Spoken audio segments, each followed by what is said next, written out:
Programme دور دیش کے لوگ سے ایم شارق سعید کا سلام. ہم آپ کے لیے پیش کرتے ہیں کیپٹل سیول ہو, پورٹ آف سٹی بوسان ہو یا انچن یا پھر ساؤتھ کوریا کا کوئی بھی صنعتی شہر, ڈیگو سٹی ہو, ڈیجونگ سٹی ہو یا پھر انسان انڈسٹریل سٹی یا پھر ساؤتھ کوریا کا کوئی بھی شہر. سیاسی, غیر سیاسی, نیوز, ویوز, انٹرویوز, اس کے ساتھ ساتھ educational program, show biz, sports, trade and business information کے ساتھ ساتھ ساؤتھ کوریا میں مقیم پاکستانی طلباء و طالبات اور ساؤتھ کوریا میں انڈسٹری سے جڑے پاکستانی ورکرز کے بارے میں معلومات. ساؤتھ کوریا سے جڑی خبریں جو آپ دیکھنا, سننا اور جاننا چاہتے ہیں, صرف او پی ٹی وی گلوبل پر.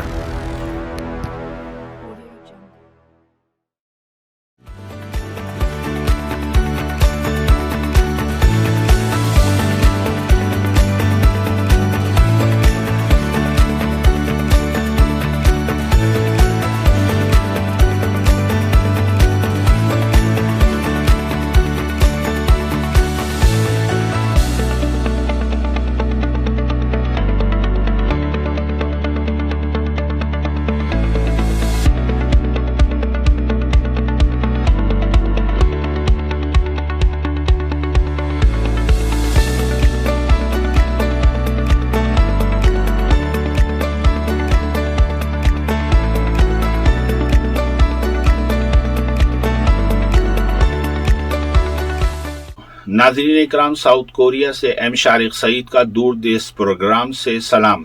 آج ہم آپ کی ملاقات ڈاکٹر طارق زمان سے کرائیں گے. ڈاکٹر طارق زمان سے اس سے پہلے بھی ہم نے کورونا وائرس کے حوالے سے ایک پروگرام کیا تھا اور ہمارے سوالات کا بہت تفصیل سے آسان الفاظ میں انہوں نے جوابات دیے تھے اور اس کو ہمارے ناظرین نے بہت پسند کیا تھا. ناظرین اکرام, کچھ دنوں سے اس کورونا وائرس کے اندر سے ایک نیا وائرس نمودار ہوا ہے تو جو آہستہ آہستہ دنیا کے مختلف ممالک میں پھیل رہا ہے.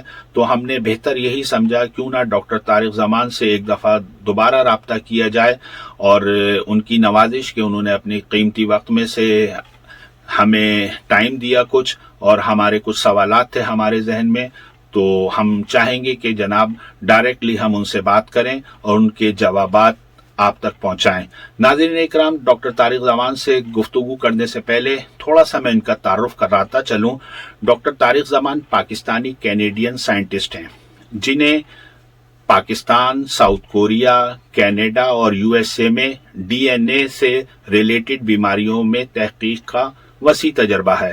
اس کے علاوہ میرے نالج میں ہے کہ ڈاکٹر طارق زمان ایک ایسے وائرس کے اندر آر این اے پیک کرنے کے بعد دماغ میں ڈیلیور کرنے کا پریکٹیکل ایکسپیرینس رکھتے ہیں جو چائنا اور امریکہ میں بنی ویکسین کی مطلب آپ کہہ سکتے ہیں ویکسین میں بھی استعمال ہو رہا ہے.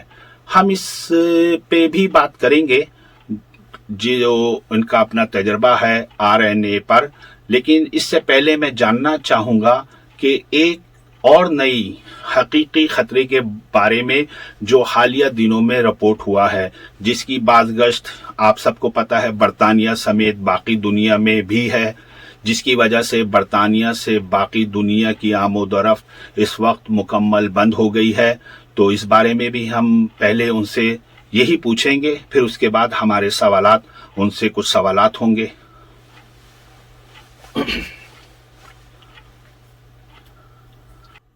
ڈاکٹر طارق زمان, سننے میں آیا ہے کہ برطانیہ میں 60% کورونا کیسز میں وائرس کی کوئی نئی شکل سامنے آئی ہے. کیا یہ کوئی نیا وائرس ہے یا پھر اس کو ہم سپر کورونا کہہ سکتے ہیں؟ شارق صاحب, کرونا وائرس کے نئے خطرے پہ بات کرنا انتہائی ضروری ہے.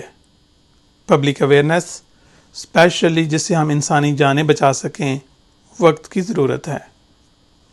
دنیا بھر کے ماہرین جینیٹکس اپنی تحقیق کی روشنی میں اس بات پہ متفق ہیں کہ وائرس کی جینیٹکس باقی تمام مخلوقات سے زیادہ ویریشن یا تبدیلیوں سے بھرپور ہوتی ہے, جس کی وجہ اس کا انتہائی چھوٹا سائز ہے جس میں کئی چیزیں مسنگ ہیں.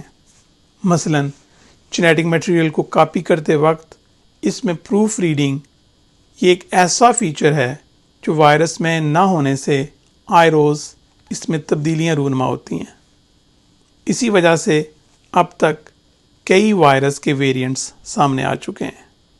جس ویریئنٹ کا خطرہ اب زیادہ محسوس کیا جا رہا ہے اس میں ایک نہیں 17 نئی تبدیلیاں دیکھی گئیں.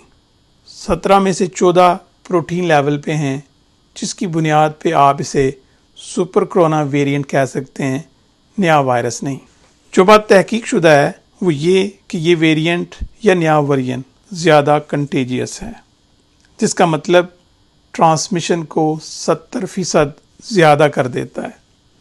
جو بات تحقیق طلب ہے وہ یہ کہ کہیں ہماری پچھلی تمام کوششوں پہ پانی تو نہیں پھر جائے گا. اگر یہ کورونا کا ویریئنٹ ہے تو کیا ہمیں پھر سے ایک نئی ویکسین بنانی پڑے گی؟ ایسی صورت میں موجودہ ویکسین کتنی ایفیکٹو ہوگی؟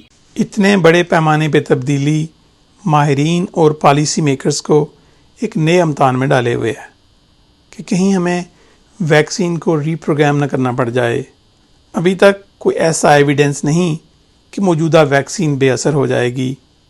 ویکسین کی تیاری میں یہ بات ہمیشہ پیش نظر ہوتی ہے کہ وائرس میں تبدیلی آ سکتی ہے، مگر اتنے بڑے پیمانے پہ نہیں جتنی ویریئنٹ B.1.1.7 میں دیکھی گئی جو برطانیہ میں اوریجنیٹ ہوئی، مگر اس کی موجودگی یورپ، آسٹریلیا، جاپان سے لے کے کینیڈا تک پائی گئی. RNA ویکسین میں ہمیں یہ ایج حاصل ہے کہ ہم اسے وائرس میں تبدیلی کے ساتھ بدل سکتے ہیں. یہی RNA ویکسین کا ایک نیا پہلو ہے جس کی وجہ سے کچھ لوگوں کو زیادہ کنسرن ہو سکتا ہے. اٹلی سے کلیم ولایت نے مجھے ایک ویڈیو سینڈ کی جس میں زید حامد اور ابراہیم سمی ایک پروگرام میں RNA ویکسین کو مغرب کا ایک ایسا نیا ہتھیار پیش کر رہے ہیں کہ جس سے وہ ہماری خواتین کو ہمیشہ کے لیے بانجھ کر سکتے ہیں. ایسا کچھ بھی آج کے دور میں ممکن ہے، مگر ایسا کوئی بھی کمپنی کرنے کا رسک نہیں لے سکتی. اس کی بڑی وجہ RNA کی کوئی بھی ایسی نئی قسم کا پتہ لگانا افغانستان جیسے ملک میں بھی ممکن ہے. اگر ہمیں اس حد تک ویکسین پہ کنسرن ہے تو ہمارے کئی سائنسدان اس قابل ہیں کہ وہ لوکل RNA ویکسین بنا سکتے ہیں، شرط یہ کہ انہیں وسائل دیے جائیں اور وہ مل کے کام کریں. کیا جرمنی، امریکہ یا چائنا میں بنی ویکسین باقی ممالک میں بھی اتنی ایفیکٹو ہوگی ڈاکٹر صاحب؟ جرمنی، USA اور چائنا کی ویکسین وائرس کے تبدیل ہونے کی صلاحیت کو دیکھ کر ڈیولپ کی گئی ہیں. امید یہ ہے کہ وہ ایفیکٹو ہوں گی، مگر لوکل ویکسین سب سے زیادہ ایفیکٹو ہوتی ہے. ہم یہ بنا بھی سکتے ہیں، ہمارے پڑوسی ممالک اپنی ویکسین خود بنا رہے ہیں. ڈاکٹر صاحب آج کل ایک ویڈیو کلپس سوشل میڈیا پہ گردش کر رہا ہے جس میں دکھاتے ہیں کہ جناب ایک نرس کورونا وائرس کی ویکسین لگتے ہی انتقال کر گئی ہے. کیا یہ ویکسین کی وجہ سے ہے یا کوئی اور وجہ ہو سکتی ہے؟ سڈن ڈیتھ سنڈروم بچوں سے لے کے بوڑھوں تک پوری دنیا میں ہوتی ہیں. آپ نے کئی ٹی وی پروگرامز اور سپورٹس ایونٹس میں ایسی کئی اموات دیکھی ہوں گی جو کیمرے کی آنکھ نے محفوظ کیں اور سوشل میڈیا سے ہم تک پہنچی. اس سے کئی گنا زیادہ سڈن ڈیتھس آف کیمرہ ہوتی ہیں جو ہم تک نہیں پہنچتی. ایسی ڈیتھس کی بڑی وجہ کارڈیک اریسٹ یا دل کا اچانک فیل ہو جانا ہے، جس میں الیکٹریکل سگنلز کا فیلئر ایک بڑی وجہ ہے. اس کے علاوہ برین ہیمریج بھی ایک بڑی وجہ ہے. سڈن ڈیتھ ایک ریئر جینیٹک ڈس آرڈر سے بھی ہو سکتا ہے. ایسی اچانک اموات اگر ویکسینیشن کے فوراً بعد ہوں تو اس کی وجہ ویکسین نہیں ہو سکتی، بلکہ آپ اسے کو انسیڈنس کہہ سکتے ہیں. مگر میڈیا کو اگر ایسا موضوع مل جائے جس سے ڈس انفارمیشن پھیلانا آسان ہو تو ایسا ممکن ہے، مگر اس کے اثرات بھیانک ہو سکتے ہیں. مثال کے طور پہ پولیو وائرس کے خلاف ویکسینیشن کے بارے میں ڈس انفارمیشن پاک افغان بارڈر پہ رہنے والے معصوم لوگوں میں زیادہ پائی جاتی ہے، جس سے تمام شہری متاثر ہوتے ہیں. ساری دنیا سے پولیو ویکسین کی وجہ سے مکمل طور پہ ختم ہو چکا ہے، مگر صرف پاکستان اور افغانستان دو ایسے ممالک ہیں جہاں یہ وائرس آج بھی کسی نہ کسی فیملی میں پایا جاتا ہے، جس سے پوری دنیا خطرہ محسوس کرتی ہے. یہی وجہ ہے کہ ہمیں دنیا میں ٹریول کرتے ہوئے پولیو ویکسینیشن کا پروف دینا ہوتا ہے.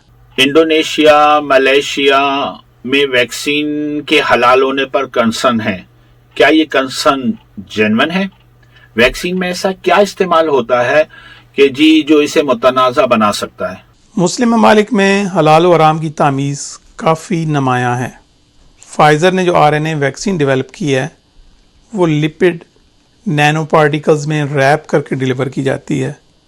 نینو پارٹیکلز ایک ایسا ڈرگ ڈیلیوری سسٹم ہے جو جینیٹک میڈیسن میں کافی استعمال ہو رہا ہے۔ اس کے مقابلے میں وائرل ڈیلیوری سسٹم ہے جو چائنا اور امریکہ کی ویکسین میں استعمال ہوگا۔ لپڈ نینو پارٹیکلز چربی کے ایک ایسے ٹکڑے ہیں جن کا سائز وائرس کے سائز جتنا ہوتا ہے، جو نہ صرف سٹیبل ہوتے ہیں بلکہ زیادہ محفوظ ہوتے ہیں۔ لپڈ کا اردو مطلب چربی ہے۔ لفظ چربی سے لوگ پریشان ہو سکتے ہیں کہ کہیں اس کا سورس حرام نہ ہو، چونکہ مغرب میں یہ عام چیز ہے۔ جو لپڈ پارٹیکلز ڈرگ ڈیلیوری کے لیے استعمال ہوتے ہیں وہ لیبارٹری میں تیار ہوتے ہیں، جو حرام نہیں ہو سکتے۔ اچھا، یہ RNA ویکسین کیا ہے؟ اسے مختصر اور سادہ الفاظ میں تھوڑا سا بیان کیجیے ہمارے سامعین کے لیے اور ناظرین کے لیے۔ RNA ویکسین پہ میرا ایک پورا پروگرام میرے YouTube چینل DNA افیئرس پہ موجود ہے، جس سے آپ کو RNA ویکسین سمجھنے میں کافی مدد مل سکتی ہے۔ 2020 سے پہلے تمام ویکسینز میں بیماری پھیلانے والے پورے مگر مرے ہوئے جرمز کو یا اس کے کسی ایک حصے کو جسم میں داخل کیا جاتا تھا تاکہ جسم اس وائرس کے خلاف دفاعی فوج یعنی اینٹی باڈیز پیدا کر سکے اور اصلی جرمز آنے پہ اس پہ قابو پایا جا سکے۔ اس نئی RNA ویکسین میں ماہرین نے کرونا وائرس کا وہ حصہ منتخب کیا جو ایک چابی کی طرح ہے، جس کی مدد سے وہ ہمارے جسم کے سیل میں داخل ہوتا ہے۔ نیو جنریشن ویکسین میں فرق یہ ہے کہ اب وائرس کا حصہ نہیں بلکہ اس حصے کو بنانے والے کوڈز یعنی RNA جسم میں داخل کیے جائیں گے، جبکہ ہمارا جسم وائرس کا یہ حصہ خود بنائے گا تاکہ اپنے دفاعی سسٹم کو وہ پروٹین دے سکے تاکہ وہ اس کے خلاف لڑنے کی پریکٹس کر سکے۔ ڈاکٹر طارق زمان صاحب، میرا آپ سے آخری سوال ہے کہ اس ویکسین کی لائف کے بارے میں آپ کا کیا ویو؟ ویکسین کی لائف کا مطلب یہ کتنا عرصہ ہمیں بیماری سے محفوظ رکھ سکتی ہے۔ اس کا دار و مدار وائرس کے خلاف بننے والی اینٹی باڈیز یعنی دفاعی فوج کی لائف پہ ہے۔ دنیا بھر میں کئی افراد کو ایک سے زائد بار کرونا ہوا، جس کا مطلب کہ اس کے خلاف بننے والی اینٹی باڈیز کی لائف کم ہے۔ میرے خیال میں ہمیں فلو ویکسین کی طرح ہر سال کرونا ویکسینیشن بھی کروانا ہوگی، اسپیشلی 60 سال سے زائد عمر کے لوگوں کو جو زیادہ ولنریبل ہیں۔ دوسرا، جو پہلی بار وائرس کے حملے میں سروائیو کر گئے، ان کا دفاعی نظام ہر بار کرونا وائرس کو پہلے سے بہتر ہینڈل کر سکے گا، جبکہ 16 سال سے کم عمر کے بچوں کو ویکسین کی ضرورت نہیں۔ تاریخ انسانی پہ نظر دوڑائیں تو کرونا وائرس پچھلے تمام پینڈیمک سے کم خطرناک رہا۔ 5 صدیاں پہلے اسمال پاکس یا چیچک ساؤتھ امریکہ کی 90% آبادی کو نکل گیا۔ طاعون صدیوں تک تباہی مچاتا رہا۔ 1 صدی پہلے فلو وائرس 5 کروڑ لوگوں کو نکل گیا۔ کرونا فلو وائرس سے زیادہ خطرناک ہے، مگر سائنٹیفک ڈیولپمنٹ سے ہمیں ایک خاص ایج حاصل رہا، جس کی وجہ سے انتہائی کم وقت میں ایک 30 سالہ پرانے مگر فیسینیٹنگ آئیڈیا پہ ویکسین کی تیاری ہوئی۔ اسی ڈیولپمنٹ کی بدولت چند ہفتوں میں وائرس کے جینیٹک کوڈز اور پھر ان کوڈز کی روشنی میں بننے والی پروٹینز کو مکمل سٹڈی کر لیا تھا۔ یہ بھی جان لیا تھا کہ وائرس اپنی اسپائک پروٹین سے ہمارے سیلز میں گھستا ہے۔ انہی سٹڈیز کی وجہ سے مارچ تک 100 ویکسینز بن چکی تھیں۔ آج جو ویکسین اپروو ہوئی ہے یہ روایت سے ہٹ کر تیار ہوئی ہے۔ اس سے پہلے ویکسین 3 طرح سے تیار ہوتی تھی۔ پہلی قسم میں بہت کمزور جرمز کو ویکسین کے طور پہ استعمال کیا جاتا تھا۔ 200 سال پہلے چیچک کی ویکسین اسی اصول پہ تیار ہوئی۔ دوسری قسم میں پورے جرمز کو مار کر ویکسین کے طور پہ استعمال کیا جاتا تھا۔ 125 سال پہلے طاعون کی ویکسین اسی اصول پہ تیار ہوئی۔ DNA سائنس نے ترقی کی تو پیتھوجینک وائرس اور بیکٹیریا کے ڈفرینٹ پیسز لیب میں تیار ہونا شروع ہوئے، جنہیں ویکسین کے طور پہ استعمال کیا جانے لگا۔ 35 سال پہلے ہیپاٹائٹس B کی ویکسین اسی اصول پہ تیار ہوئی۔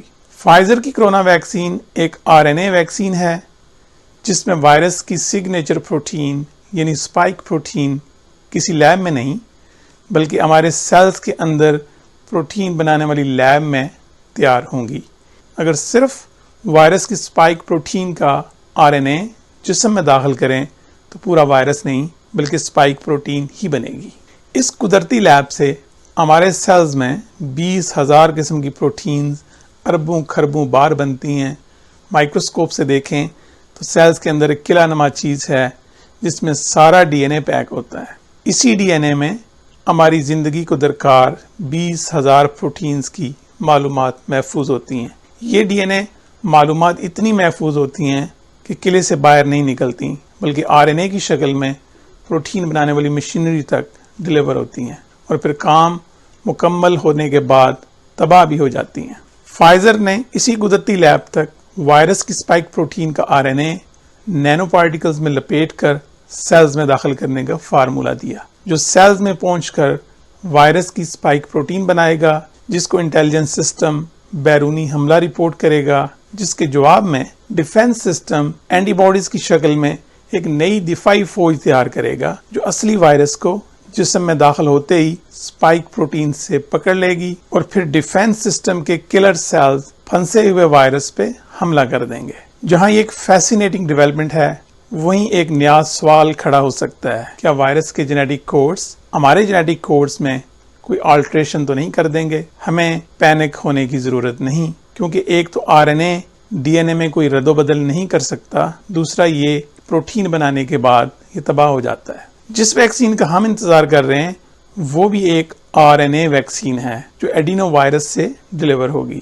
میں یہی وائرس استعمال کرتے ہوئے اپنے انٹرسٹ کا ڈی این اے یا آر این اے برین میں ڈلیور کرتا ہوں۔ یہ وائرس ریپلیکیٹ نہیں ہوتا، یوں محفوظ سمجھا جاتا ہے، مگر فائزر کی آر این اے ویکسین کا ڈلیوری سسٹم زیادہ محفوظ ہے۔ یہی وجہ ہے ترقی یافتہ ممالک نے اپنی کمپنیز کو اربوں ڈالرز دینے کے باوجود فائزر ویکسین کو فوقیت دی ہے۔ بہت بہت شکریہ ڈاکٹر طارق زمان صاحب آپ کا او پی ٹی وی گلوبل سے بات کرنے کا۔ مجھے خوشی ہوتی ہے آپ سے بات کر کر کہ آپ کی ایجوکیشن کا بہت سا حصہ ساؤتھ کوریا سے بھی جڑا ہوا ہے، اور ماشاءاللہ آپ یہاں پہ بھی ایک اچھے اپنے وقت کے اسٹوڈنٹ، اور پھر اس کے بعد پی ایچ ڈی کے بعد ساؤتھ کوریا میں لوگ آپ کو جانتے تھے، اور ہمیں خوشی ہے کہ اس کے بعد آپ کینیڈا اور امریکہ کے اندر کام کر رہے ہیں اور ملک کا ہی نام کر رہے ہیں۔ اور ہماری کوشش ہوتی ہے کہ جہاں بھی ہمارے لوگ، چاہے وہ کسی بھی فیلڈ میں ہوں، چاہے اسپورٹس ہو، چاہے فنون لطیفہ ہو، چاہے میڈیسن ہو، یا پھر پالیٹیشنز ہوں، تو کسی بھی حوالے سے اپنے ملک کے لیے، جو اپنے نام کے ساتھ ساتھ ملک کے نام کے لیے بھی کر رہے ہوتے ہیں کام، اور دنیا بھر کے لیے ہیومن بینگز کے لیے ہم ان کو اجاگر کریں، ہم ان سے بات چیت کریں اوورسیز پاکستانی کی حیثیت سے۔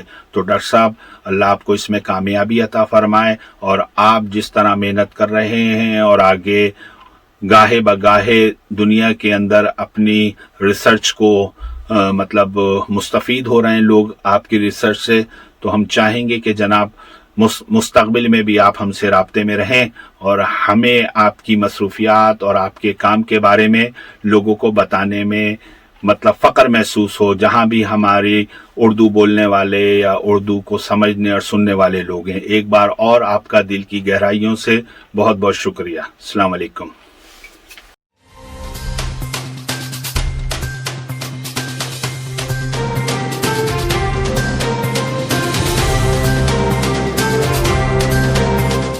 او پی ٹی وی کی فخریہ پیشکش، دنیا بھر میں آباد پاکستانیوں کی ترقی و کامرانی پر مبنی پروگرام، پاکستان کو ترقی کی راہ پر گامزن کرنے کے لیے دنیا بھر میں پاکستانی متحرک اور تیار۔ دنیا بھر کے ملکوں میں پاکستانی کا ان کی ترقی میں حصہ دیکھیے۔ بین الاقوامی منظر میں پاکستانیوں کا سماجی، سیاسی، تجارتی اور مذہبی امور میں بھرپور کردار،